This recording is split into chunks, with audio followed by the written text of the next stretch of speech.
Hi everyone. In today's tutorial, we show you how to change PDF text in Canva. This is a great way to edit existing documents and update content quickly, without starting from scratch. Now, let's get started. On your Canva dashboard, if you have a PDF you want to edit, all you have to do is click Create and then click Upload. Once you're in your uploads, simply choose the PDF you want to edit. For example, we have a PDF here, so let's use this one. It's now uploading.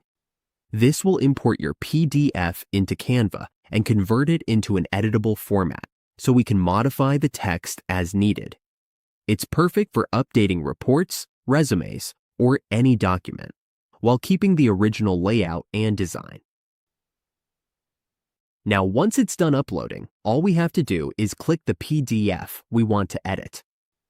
We can edit the text by double-clicking it. We can also add new text if needed.